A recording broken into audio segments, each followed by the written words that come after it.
Kipaji. I told Mr. Washington I wanted to become a disc jockey. And he said, Les Brown, he said, if you want to do anything worthwhile in life, you've got to be hungry. And so I started working to develop myself. He said, I want you to practice every day being a disc jockey. I said, but I don't have any job now. He said, it doesn't matter. He said that it's better to be prepared for an opportunity and not have one than to have an opportunity and not be prepared.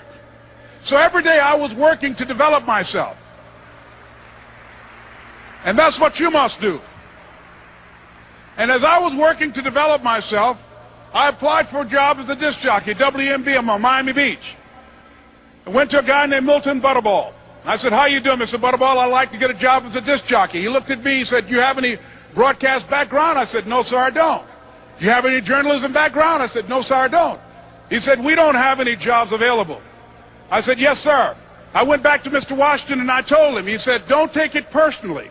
He said, most people are so negative, they will have to say no 7 times before they say yes. He said, go back again. So I went back again. I said, how you doing, Mr. Butterball? My name is Les Brown. He said, I know what your name is. What do you want? I said, I'd like to know whether or not you have any jobs as a disc jockey, sir. He said, didn't I just tell you yesterday we didn't have any jobs? I said, yes, sir, but I know whether or not somebody got laid off or somebody was fired, sir. He said, no one was laid off or fired. Now get on out of here. I came back the next day. Hello, Mr. Butterball, how are you? He said, fine, what do you want now? I said, I'd like to know whether or not you got any jobs, sir. Didn't I tell you the last 2 days we didn't have any jobs? I said, yes, sir, but I don't know whether or not somebody got sick or somebody died, sir. He said, no one got sick or died. Now don't come back here and throw me out again. I came back the next day like I was seeing him for the first time. I said, hello, Mr. Butterball, how are you? He looked at me with rage. He said, go get me some coffee. I said, yes, sir.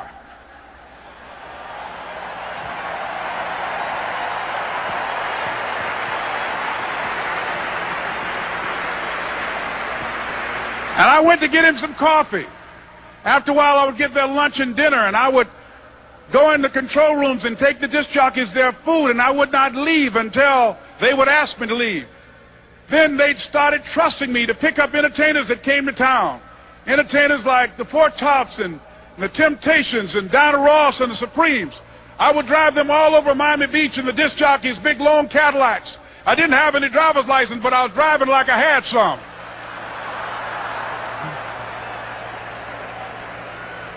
And one day, one Saturday afternoon, while I was at the radio station, a guy named Rock was drinking while he was on the air.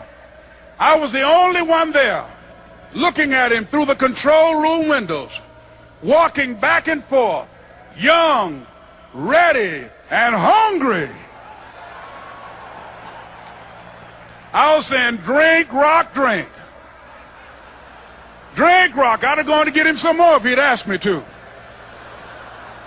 Pretty soon the phone rang, and it was the general manager.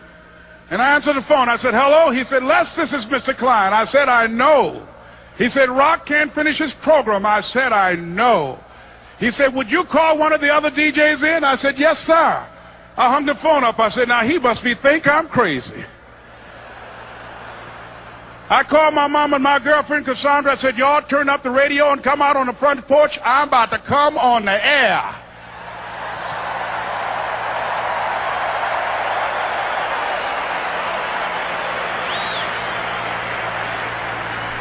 I waited for about 20 minutes, and I called him back. I said, Mr. Klein, I can't find nobody. He said, young boy, do you know how to work the controls? I said, yes, sir. He said, go in there and don't say nothing here. I said, yes, sir. I couldn't wait to get behind those controls. I put on an old Stevie Wonder record called Fingertips. I sat down behind that turntable. I said, look out, this is me, LB Triple P. Les Brown, your platter playing papa. There were none before me, and there will be none after me. Therefore, that makes me the one and only. Young and single and love to mingle, certified, bona fide, indubitably qualified to bring you satisfaction, a whole lot of action. Look out, baby, I'm your love man. I was hungry. I was hungry. DJ Kipaji. Power me. I got a saying that when life knocks you down, try and land on your back, because if you can look up, you can get up. All right? Watu niuliza Lino Kipaji, nini kutouch sana, nini naweza kufanya mpaka ulie. Kila time nikiona msee yote mwenye maika sana, akang'ang'ana mpaka akafika, hiyo ndio kitu yenye unitouch sana. Mimi nimefanya mitihani mingi sana.